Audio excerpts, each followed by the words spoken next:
I swear to Mary. You swore to the living once too. Think you can handle us all. The sisters surrounded the cowboy before the dawn gunfight. In the summer of 1877, in the fledgling territory of Blackwood Creek, an unforgiving sun blazed down on a landscape of cracked red earth and skeletal Joshua trees. The air, thick with the scent of dust and sagebrush, shimmered with heat that had long since baked the life out of the ground. By day, the silence was broken only by the mournful shriek of a hawk circling high overhead, its shadow a fleeting whisper across the desolate terrain. As twilight bled across the sky, painting the horizon in hues of bruised violet and blood orange, a different kind of hush fell, one that tasted of loneliness. I stood on the porch of my isolated homestead, a man etched with the geography of grief. At 32, my eyes held the weary wisdom of a century, and the lines carved around them were not from laughter but from squinting against endless sun and holding back tears that never came. I was a man defined by what I had lost: a father, a brother, a mother, all claimed by the cholera that had swept through 3 winters ago. I had buried them myself, the silence of their passing louder than any storm. My days were a monotonous rhythm of survival, a solitary dance with a landscape that seemed to reflect my own emotional wasteland. The routine, a fragile anchor in my sea of solitude, was shattered by a sound that had no place in this barren quiet. It wasn't the wind, nor the rustle of a scorpion across the porch floorboards. It was the frantic, desperate clip-clop of a horse at a full gallop, followed by the sickening splintering of wood and a cry of pure, human agony. The sound came from the West Canyon Trail, a treacherous path nobody dared to travel after dark. My hand, calloused and quick, instinctively went for the rifle propped against the doorframe. My heart, long dormant, thrummed with a primal mix of dread and reluctant obligation. The choice was not a matter of courage, but of a quiet, unshakable decency I had almost forgotten I possessed. Without a moment's hesitation, I left the relative safety of my porch and moved into the encroaching darkness, drawn by a sound that promised to change everything. There's an emptiness to my heart when all I have left are memories and a plot of land where my family lies buried. My days are a monotonous drone of sunup to sundown, each one a grim reflection of the last. It's a lonely, soul-crushing existence, a life I've accepted as my penance for surviving when they didn't. The wind whispers their names through the cracks of my shack, a mournful song that no one else can hear. I eat alone, work alone, and stand at this fence post every evening to watch the sun set, its fiery end, a silent echo of the fire that went out inside of me. I am a ghost in a land of ghosts, haunted by the past, with no hope for a future. The Wild West is full of men like me, drifters and loners, their spirits broken by loss, and their souls too weary to mend. But maybe, just maybe, there's a different path for a man who has lost everything. Maybe in the face of a storm, something new can be born from the dust. Thunder cracked overhead, so sudden and violent that even I flinched. The first fat drops of rain began to fall, creating tiny craters in the dust. Within moments, the drops became a deluge. Wind slammed into the barn with enough force to make the entire structure groan. I worked quickly, checking that all the horses were secure in their stalls, that the feed was covered, that nothing loose could become a projectile in the gale. I was about to head back to the main house when I heard a faint voice, barely audible above the storm's fury. I froze, hand instinctively moving to the Colt .45 holstered at my hip. Visitors during a storm like this meant trouble. Nobody traveled in weather like this unless they had no choice. The barn door burst open, slamming against the wall. 3 figures stumbled inside, soaked to the bone and gasping for breath. Women. My hand relaxed slightly on my gun, but didn't move away entirely. In the lamplight, I could make out their faces. All 3 bore a family resemblance, clearly sisters. The eldest looked to be in her late 22s, with dark hair plastered to her head and fierce brown eyes that swept the barn before settling on me. She stood protectively in front of the other 2, chin raised despite her bedraggled state. Her dress, once perhaps blue or gray, was torn at the hem, and stained with mud. "Please," she said, her voice steady despite the chattering of her teeth. "We just need shelter from the storm. We mean no harm." The second sister, perhaps 25, pushed wet auburn curls from her face. Where the eldest was all sharp angles and defensive posture, this one had a softer look until I met her eyes. There was something wild there, something that reminded me of an unbroken horse. Her dress was in worse shape than her sister's, patched in multiple places and missing buttons. The youngest couldn't have been more than 20, with the same brown eyes as her eldest sister, but none of the hardness.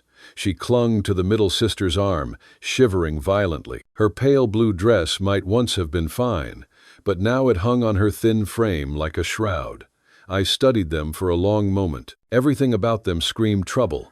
The torn clothes, the exhaustion evident in their postures, the way the eldest kept glancing toward the door as if expecting pursuit. But the code of the frontier was clear. You didn't turn away folks in need, especially not during a storm that could kill. "There's hay in the loft," I said finally, jerking my head toward the ladder.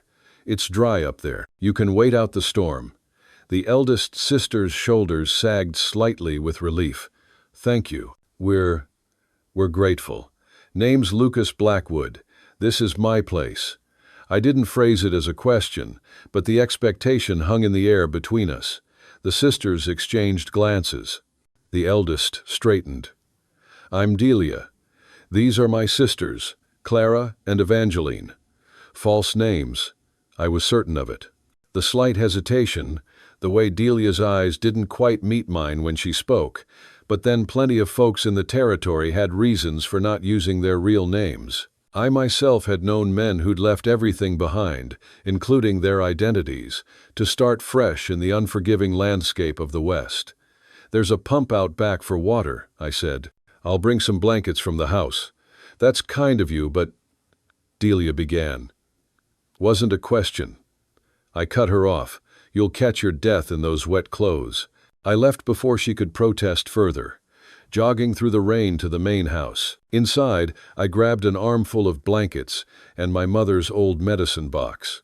On second thought, I added some bread and dried beef from my stores. Whatever these women were running from, they looked like they hadn't eaten properly in days. If you enjoy the story, hit that subscribe button right away.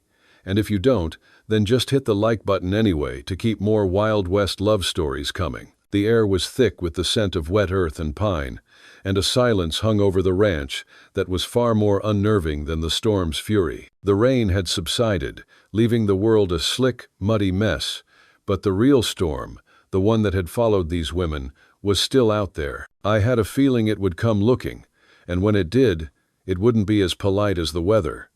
I watched them from the porch, a silent sentinel with my rifle across my lap. They were huddled in the barn, a small island of life in a vast sea of loneliness, and for the first time in years, I felt something other than emptiness in my chest. It was a flicker of something, a flicker of life, of purpose, and that scared me more than any gunman or wild beast ever could. A man who has nothing to lose. But a man who finds something, even a glimmer of hope in a bleak world, risks having it all taken away again.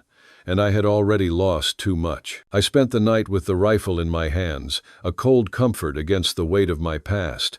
Every creak of the barn, every rustle of the wind, every shadow that moved in the moonlight made my blood run cold. I was no longer just a man on my own land.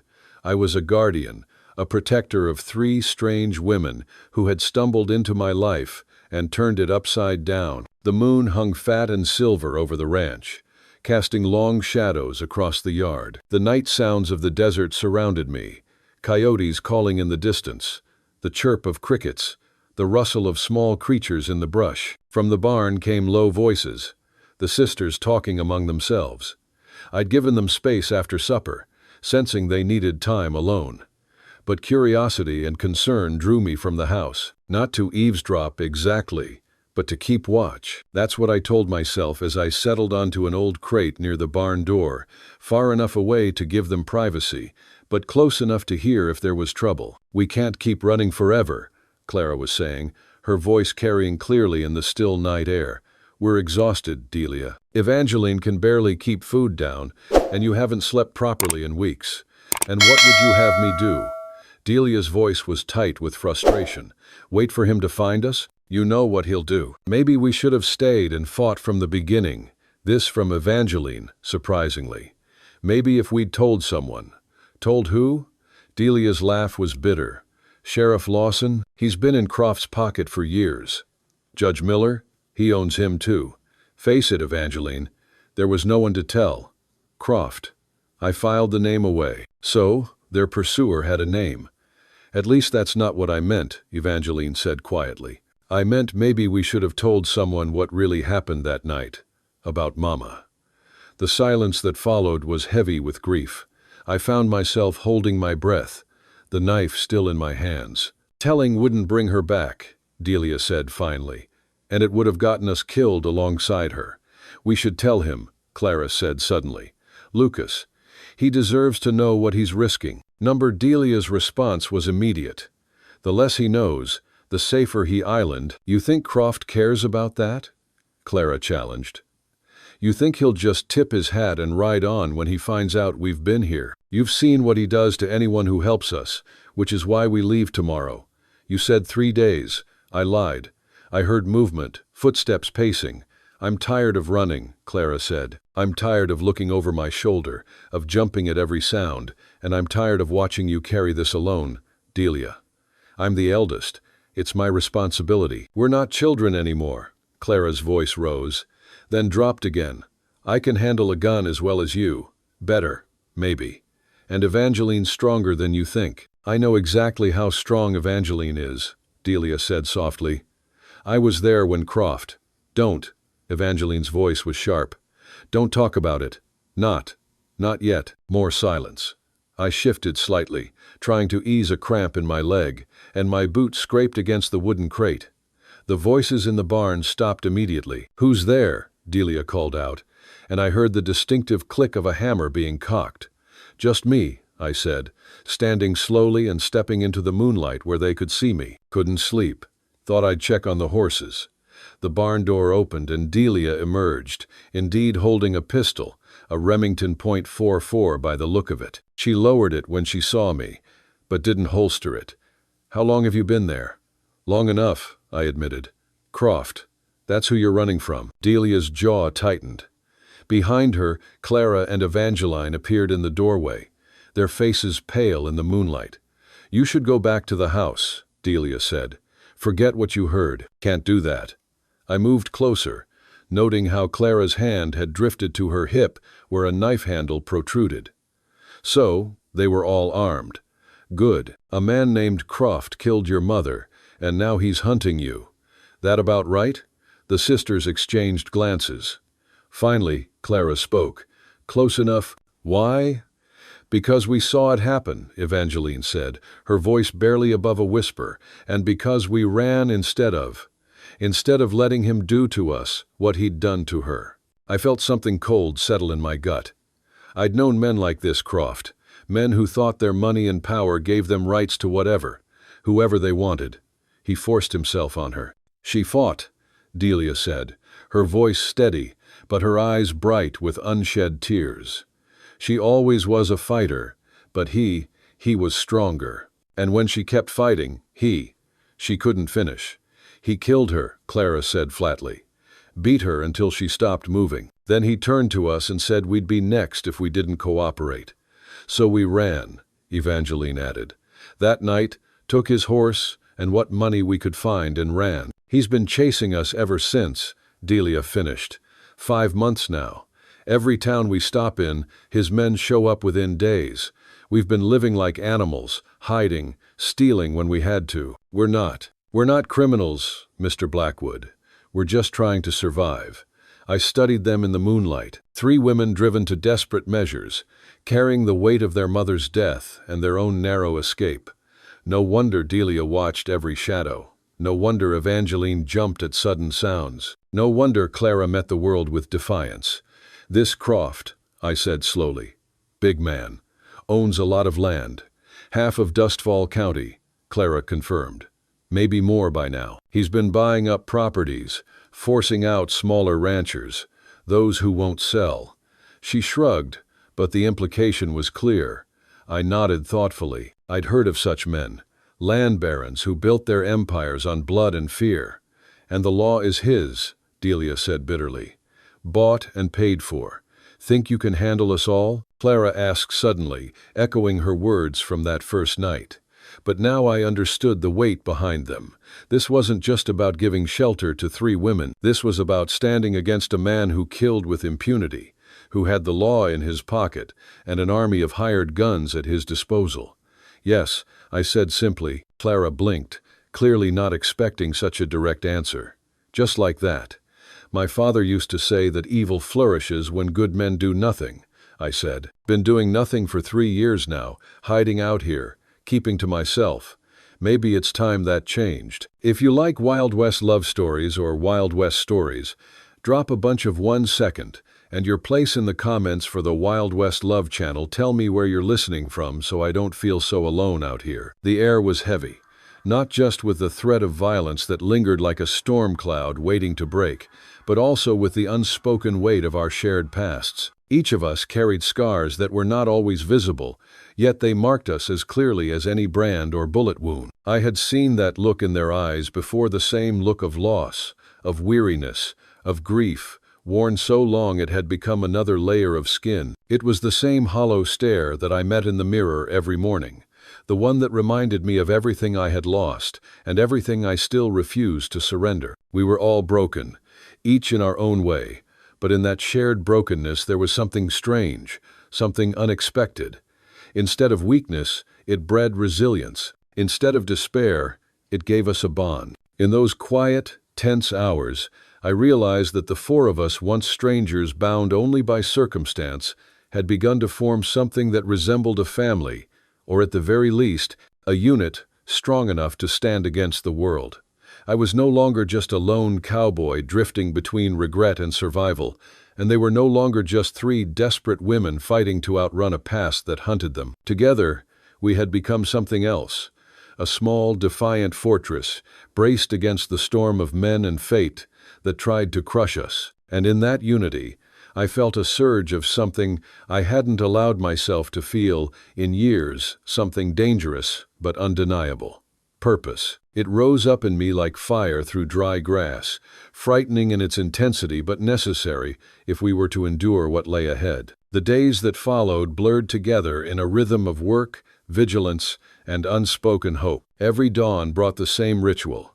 A quick scan of the horizon, a tightening of grips around rifles, and the silent prayer that today would not be the day Croft returned. Then came the labor reinforcing the ranch's defenses with whatever timber, stone, or scrap we could scavenge. The place that had once been little more than a husk of the past began to transform under our collective hands. Delia, sharp-eyed and tireless, took to planning our strategies with the precision of a general. She studied angles of approach, counted supplies, and sketched defenses in the dirt like it was second nature. Clara, practical to the bone, busied herself with repairing what little equipment we had left, mending tack, oiling hinges, sharpening blades. And then there was Evangeline. Frail in body but not in spirit, she did what she could. Sometimes it was tending to small chores, other times it was simply being present, her quiet steadiness grounding us when nerves threatened to unravel. The domestic roles they had once pretended to play to fool potential attackers into thinking this place was just another harmless household began to shift into something real. The laughter, the cooking, even the quarrels, they all stopped feeling like acts. They became a life. One afternoon, while the sun hung high and the horses stamped restlessly in the corral, I found myself staring longer than I should have. Clara was working with the animals, her auburn hair escaping its pins, strands sticking to the sweat that glistened along her collarbone. She moved with an ease that made me forget, for a dangerous moment, the peril pressing in on us. "You're staring," she said suddenly, catching me in the act. "Just thinking," I answered, not bothering to look away. "Dangerous habit," she teased, moving closer, her eyes carrying that familiar spark of challenge. "What about?" I hesitated only a second. "About how different this place feels with you 3 here." Her expression softened, the teasing melting into something more vulnerable. Different good or different bad? Good, I admitted quietly, though I probably shouldn't say so. Why not? Because when this is over, I said, my voice rougher than I meant, you'll leave, and then I'll have gotten used to this. Her fingers brushed mine on the fence rail, the touch light but steady. Who says we're leaving? That evening, as the sun dipped and shadows stretched long across the valley, we gathered for supper. The air carried more than the usual weight of watchfulness. There was a charge to it, a tension threaded with something warmer. Evangeline had baked bread burned badly on one side, but I ate it anyway, and she smiled, gratitude softening the tired lines of her face. Delia had dug out my mother's recipe box, attempting a stew that came out more salt than substance, but we ate it just the same. Clara had added wild onions from the field, their sharp bite cutting through the heaviness. We're terrible at this, Delia laughed, tasting the too salty stew. It was the first time I had heard her laugh freely, not the brittle, defensive sound she usually gave. The sound transformed her face, made her look younger, lighter. You're learning, I said, forcing another spoonful down. Besides, I've eaten worse. Liar, Clara said fondly, but a sweet one. As night fell, we took up our usual posts, rifles ready, eyes scanning the darkness. For once, it stayed quiet. The silence stretched, broken only when Evangeline spoke softly. Tell us about your family, she said. You know our story, but we know so little of yours. I hesitated, but their expectant faces pulled the words from me. I told them about my father, a stern man hardened by war, who had come west, chasing space enough to forget. I spoke of my mother, gentle but resilient, who turned this harsh land into a home. Then I told them of Tom, my younger brother, always laughing, always in trouble, always depending on me to drag him out of scrapes. The cholera came through in '74, I said, my voice low. Tom went first. Fought it for a week, but he was slight. Couldn't hold on. Pa followed 2 days later. Ma, she tried to nurse them, wore herself down to nothing. After they were gone, she just gave up. I'm sorry, Evangeline whispered. Don't be, I said. They're at peace. It's the living that carry the weight. Is that why you stayed here? Delia asked. Carrying the weight. Partly. But also, I couldn't see the point of leaving. This was home. Even empty. It was still home. Not empty anymore, Clara said firmly. The words lingered in the air, heavy with possibility. But before anything more could be said, Delia stiffened, her eyes sharp. Riders, northwest. We scrambled, weapons ready, hearts thudding, only to discover a false alarm, a group of drunken cowboys heading toward town, singing off-key. The tension broke all at once, leaving us laughing nervously in their wake. I need some air, Clara said suddenly, rising from the table. I'll come with you, I offered, grabbing my rifle. Just to be safe. Oh. We walked together to the corral, the night air cool against our faces, the stars blazing sharp and bright above us. Clara leaned against the fence, gazing upward, her expression softer than I had ever seen it. I used to dream of a life like this, she murmured. A ranch, horses, honest work, before Croft destroyed everything. You could still have it, I said carefully. Here. She turned, the moonlight catching in her eyes. Is that an offer? Maybe, I admitted, my throat tight. With you? She stepped closer, so close I could feel her warmth, the faint scent of sweat and earth and wild onion clinging to her skin. I might, she whispered. Clara, I began, but she pressed her fingers against my lips. I know what you're going to say. We're in danger. This isn't the time. You barely know us. All true. But, Lucas, we might not have tomorrow. Croft could come at dawn with 50 men, so why not take what happiness we can tonight? And then she kissed me, fierce, sweet, desperate. My rifle clattered against the fence as I pulled her closer, the kiss shattering years of loneliness like glass. For the first time in a long while, I felt alive, like a man waking from a long sleep, pulled back into a world that might still hold meaning. Hey there, friend, take a moment and get yourself a full glass of water. It's easy to forget, but staying hydrated is crucial for your health. Also, if you've been sitting for a while, do a quick lap around the room and give your eyes a break from the screen. Your body will thank you." The scent of dust and hope was a strange mix, dry on the tongue and sharp in the lungs, but it was all I could smell now. The desert carried it, swirling around us in restless gusts, settling into our clothes, our hair, our very bones. Croft was coming, we all knew it. The knowledge wasn't spoken much anymore. It didn't have to be. His shadow loomed in every choice we made, in every look we exchanged.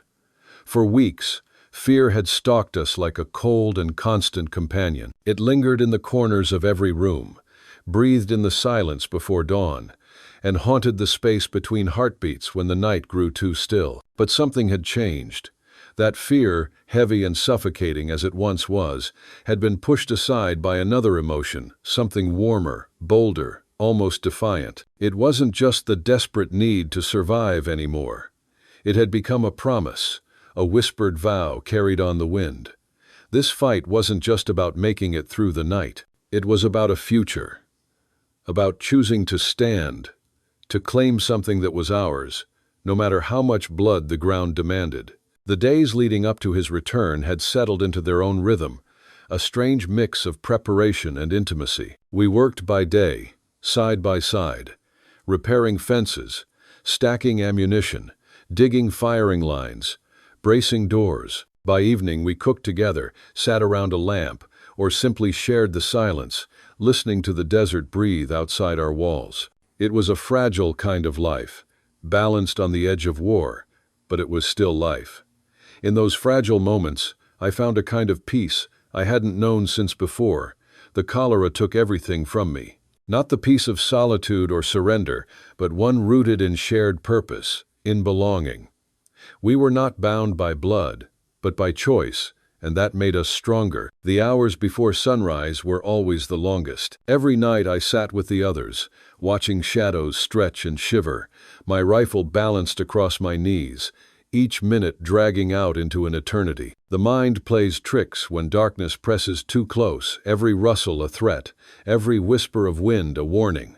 We had become a small fortress against the dark, and still the dark pressed back. Then came the morning that changed everything. The sky had just begun to pale, the faintest hint of silver breaking along the horizon, when Clara, her sharp eyes scanning the distance, stiffened. A dust cloud. At first, it was no bigger than a smudge against the far ridges, but it grew, steadily, undeniably. My stomach knotted as I realized the truth. Croft wasn't playing at intimidation anymore. He was bringing everything. "They're here," Delia said quietly, her jaw tight. I stood, rifle in hand, and called out to the defenders. My voice carried steady and hard, though my blood was pounding. "Remember, make every shot count. Don't waste ammunition on bad targets." The first strike came not in a rush, but in cautious bursts of gunfire. Croft's men testing our defenses, throwing sparks before the firestorm. I held my fire, waiting, letting their confidence build. Beside me, Evangeline breathed steadily, the shotgun braced against her shoulder. Her frail body shook slightly, but her eyes were steel. Then Croft himself appeared, riding at a distance, his coat dark against the rising Sunday. He didn't come close, not yet. Instead, he cupped his hands to his mouth and shouted across the space between us. "Last chance, Blackwood. Send them out and everyone else walks away." Before I could answer, Clara's voice rang sharp and fearless from the barn. "Go to hell." Croft's smile was a thin slash across his face. He raised his hand high, then dropped it. The world exploded. Gunfire ripped through the morning air, shattering glass, chewing into wood, splintering walls. His men charged, a wave of dust, shouts, and gun smoke. My body moved without thought. Aim, fire, work the lever, fire again. The rhythm was brutal, mechanical, but effective. Each man who fell bought us another heartbeat. Beside me, Evangeline's shotgun thundered. A man who had pushed too close to the porch staggered backward, clutching at the ruin of his chest. The barn, Delia's voice cut through the chaos. "They're trying to flank us." I saw them, two figures darting between shadows, using the barn for cover as they angled toward a side window. "Hold your positions," I barked, grabbing the spare rifle.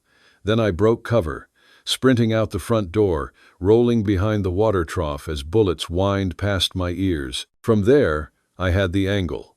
One shot. One man dropped. Another shot, and the second crumpled into the dirt. But more were coming. Shadows spilling into existence like the desert itself was birthing them. "Lucas!" Delia's warning rang out just in time. I spun, firing from the hip. The bullet caught a man mid-stride, dropping him only feet away. My chest heaved, lungs burning, but there was no time to think. The fight raged on, each second stretching into a lifetime. It felt like hours, though it could not have been more than minutes. Then, as suddenly as it had begun, it ended. What remained of Croft's force broke, scattering into the desert, their horses' hooves thundering as they fled into the horizon. I stayed crouched behind cover, counting heartbeats, waiting for the trick, the feint, the inevitable second wave. Silence answered. Finally, I stood and called out, "Everyone all right?" "We're fine," Delia replied, her voice strained but steady. "Some cuts from glass, nothing worse." One by one, they emerged. Clara had a graze on her arm, blood streaking down but shallow enough not to matter. Evangeline's hands were bleeding from shattered glass, but her grip on the shotgun never wavered. We regrouped inside the house, lighting a single lamp, its glow fragile against the darkness. Outside, the yard was littered with bodies, sprawled across the dirt that had once been quiet ground. "Croft will come himself now," Delia said, her eyes hard, "with everything he's got left." "Isn't." "I know," I answered, methodically reloading my rifle. Each click of metal against metal was a promise, but he'll find more than he bargained for. Clara laughed then, wild and unrestrained, her voice rising like a battle cry. "Think you can handle us all, Blackwood?" she asked, echoing the teasing words she'd spoken once before. But this time, her tone carried something fierce, something unstoppable. "Together?" I looked at each of them, their faces streaked with dirt and sweat, their eyes blazing with something greater than fear. These women, these fierce souls, had turned my lonely existence into a cause worth dying for. "Together we can handle anything." Evangeline surprised us all then. Her voice, usually soft, rang firm and clear. "Then we make our stand. No more running. This is our home now. Our home." The words settled deep into my chest, heavy and solid, like an anchor driven into stone. Not a wish, not a dream, an oath. Outside, the desert wind carried away the last wisps of gun smoke. The stars above burned cold and bright, silent witnesses to what we had become. This was no longer just a refuge, no longer a way station for the lost. The ranch had transformed into a fortress, and within its battered walls, 3 sisters and 1 solitary man had found something greater than survival. We had found a reason, and Croft with his empire of fear, his hunger for control, his endless cruelty, was about to learn what happens when you corner people who finally have something worth fighting for. The desert was vast, and the night long, but for the first time, I believed the dawn could bring more than blood. It could bring a future, and we were ready to fight for it. If you're watching on television, don't hesitate, grab your phone and hit subscribe to my channel so you'll never miss out on our amazing characters. The air was finally clean, scrubbed by the mingled scents of gunsmoke and dust, the residue of a battle that had left its scars on the land and on us. That first breath of silence afterward was unlike anything I had ever known. It wasn't the hollow, empty silence of grief, the silence I had lived with for years as I walked through the ruins of my own life. No, this was different. It was a silence alive with possibility, a quiet charged with the promise of a future. After the dawn skirmish, Croft pulled back to the ridgeline and vanished from the county 2 days later. Croft was gone. His empire of fear, once spread like a shadow across the county, was collapsing with every passing day. Men who had once served him out of terror or greed were scattering, some running for the border, others turning to the bottle, and a few even trying to make honest work of themselves. But even as we stood in the ashes of his defeat, I knew his downfall was only the beginning. A new life was rising from the wreckage, and with it came questions bigger than bullets and bloodshed. For the first time in years, survival wasn't the only thing. Now there was the matter of living, of learning to trust joy again, of finding purpose beyond keeping the wolves at bay. I realized how long I had spent building walls, stacking stone upon stone until I had thought myself safe inside. Yet those walls had been nothing but a prison. Standing beside these three women, who had risked everything to fight not just Croft, but despair itself, I understood the truth. My purpose had never been to hide from the world or to hold it at arm's length. It was to build something within it, something lasting, something tender, something strong enough to carry love. The days that followed had a new rhythm, steady and grounding. We rebuilt the ranch, yes, but we were also rebuilding ourselves. Each nail driven, each fence mended, each furrow plowed was an act of healing, as if the land itself was responding to our determination to start anew. Where once the yard had been scarred by violence, it now echoed with laughter. Where once the house had seemed a mausoleum of memory, it now rang with voices, light spilling from its windows into the dark. As the months passed, our lives blossomed in ways I never thought possible. Delia, with her fierce intelligence and unshakable will, stepped into a role she had been born to fill. She managed the ranch's business with a shrewdness that turned our modest operation into something thriving. She studied ledgers by lamplight, negotiated with traders, and kept the accounts in a way that made our hard work count for something more than bare survival. Under her guidance, the ranch stopped being a lonely, holding on the edge of nowhere. It became an enterprise respected and sought out across the county. Clara, with her intuitive understanding of animals, soon gained a reputation that traveled far beyond our fences. Horses that no one else could handle, she gentled with a quiet patience and firm hand. Word spread quickly. There was a woman at Dustfall Pass who could speak to horses as if she had been born in their skin. Ranchers brought their wildest stock to her, and she tamed them one by one, her confidence radiating like sunlight. I had once thought of her as fire-bright, dangerous, untamed. She was that still, but she was also something more. She was steady, a keeper of life's pulse, her connection to the land and animals grounding all of us. Evangeline, whose frailty had once seemed like a shadow ready to claim her, transformed in a way none of us expected. She began teaching the local children to read and write, setting up lessons first at the ranch kitchen table and then in a small schoolhouse we built together from lumber and sweat. The school became a gathering place for families scattered across miles of hard country, a beacon of hope in a land that had always valued brawn over books. Watching her stand before those children, her voice clear and her face alight, you would never guess she had once been the most fragile among us. She had found her calling, and in that calling, she found strength. And me? My own purpose shifted in ways I never saw coming. I had thought my role would always be the protector, the man with the rifle at the ready, the one who stood between danger and those he cared for. But slowly, I came to see I was more than that. I was a partner, a lover, a friend. The women did not need a guard.